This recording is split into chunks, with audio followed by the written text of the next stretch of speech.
एक घने जंगल में एक छोटा चूहा रहता था। वह बहुत चालाक था, लेकिन साथ ही बहुत घमंडी भी था। उसे अपनी तेजी और फुर्ती पर बड़ा घमंड था।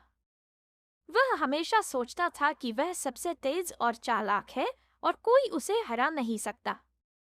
एक दिन चूहे ने जंगल के सभी जानवरों को चुनौती दी। उसने कहा, कोई भी जानवर मुझसे तेज नहीं है। मैं सबसे तेज दौड़ सकता हूँ। तुम सभी मुझसे मुकाबला नहीं कर सकते। उसकी बात सुनकर जंगल के सभी जानवर हैरान रह गए। वे उसे समझाने की कोशिश करते रहे कि घमंड करना गलत है, लेकिन चूहा उनकी बातों पर ध्यान नहीं देता था। चूहे की यह बात सुनकर एक दिन एक बूढ़ा कछुआ उसके पास आया। कछुए ने शांत स्वर में कहा, अगर तुम्हें अपनी तेजी पर इतना घमंड है, तो चलो हम दोनों दौड़ लगाते हैं। देखते हैं कौन जीतता है।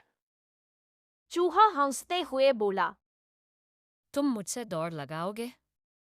तुम तो बहुत धीमे हो। मैं तुम्हें आसानी से हरा दूंगा। दौड़ शुरू हुई। चूहा तेजी से दौड़ा और थोड़ी ही देर में कछुए से काफी आगे निकल गया। रास्ते में उसने सोचा, कछुआ तो बहुत पीछे है, थोड़ा आराम कर लेता हूँ, और वह एक पेड़ के नीचे सो गया।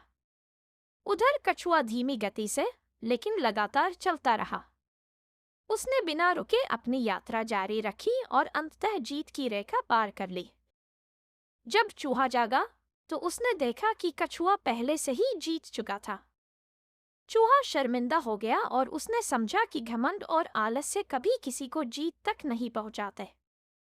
इस कहानी से हमें यह सीखने को मिलता है कि घमंड से कुछ हासिल नहीं होता और धैर्य तथा निरंतर प्रयास ही सफलता की कुंजी है।